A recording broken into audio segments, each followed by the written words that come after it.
strategy that I would use if I was to spend £30,000 to get started in UK property. I'm gonna go for a joint venture once again, and I'm gonna go all out, guys. In terms of sexy strategies, let's do a BRRR. That's buy, refurbish, refinance, rent it out, okay? I did a BRRR in Manchester just under 2 years ago. I bought a 2-bed terraced house at auction, just adding in complexity and difficulty to the whole thing, but this was the most complex thing I've done in property. Bought a 2-bed terraced house at auction, then I refurbed it, did a BRRR.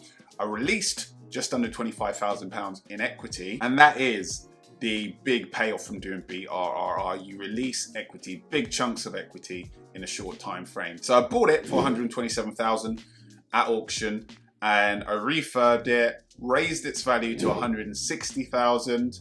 All in terms of what I spent to buy it at auction was £69,000, okay? £7,600 of which was auction fees. When you buy at auction, you pay quite chunky fees, all right? Especially on online auctions, okay? And also add to that, so 7,600, and then another £4,000 was altogether in bridging interest and fees. Bridging costs, you know, they are pricey.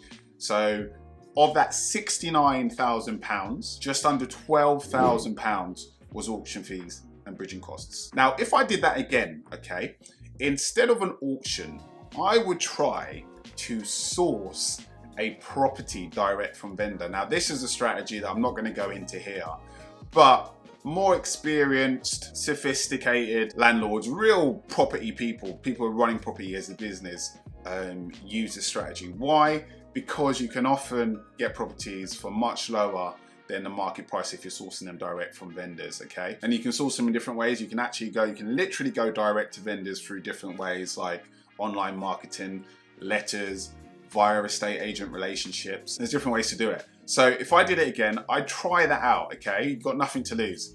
And I would effectively, if I can do that, remove all of those auction costs, okay, of just under £8,000. Would still need bridging, but would lower the cost all in. So you take away that just under £8,000, we're now at £61,000. And between two people, that's £30,000 each, £40,500, okay? I'm assuming you can get the £500 from somewhere. And of course, I bought in Manchester, okay? So I would look in a city with a lower price point. Don't have to get a terraced house in Manchester. I'll go to still a good city, but where the properties are less expensive. I think you could easily get a 2-bed for a lower price point in a high growth city in the UK. What are the high growth cities in the UK? I like to use data. Let's look at the Zoopla House Price Index. So obviously Zoopla has a huge range of data based on a huge sample size across the UK. So in terms of annual house price changes, I would go somewhere like Sheffield. Sheffield is a great city. I already own in Sheffield, and it's still relatively cheap.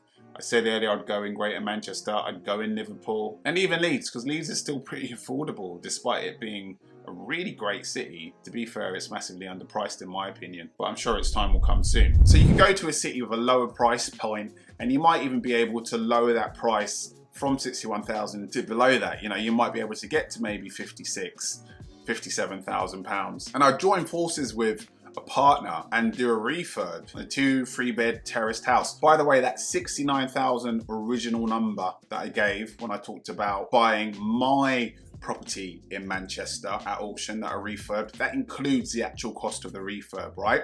So when I talk about going direct to vendor, reducing that to £61,000, looking in a cheaper city, reducing that to like £56,000, £57,000, that includes the refurb, okay?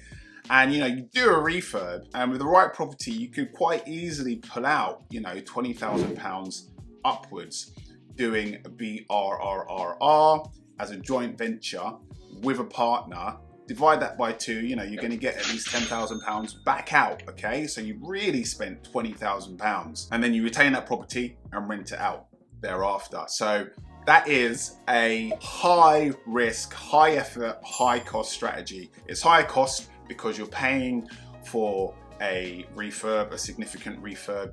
And amongst that, you're buying a bigger house, usually a 2-3 bed, right? And it's higher effort because, you know, from personal experience, I was up and down Manchester, from London to Manchester several times, right, to check on the progress of the refurb, interviewing builders right at the start, going and doing the snagging at the end, going back there when it was all done to meet, you know, letting agents and getting them, you know, looking around the house, doing an appraisal. You're there and back, okay? And you've got to be on point with builders. I've done a whole series of videos about my refurb and the need to choose good builders and to be really close to them throughout the refurbishment project, okay?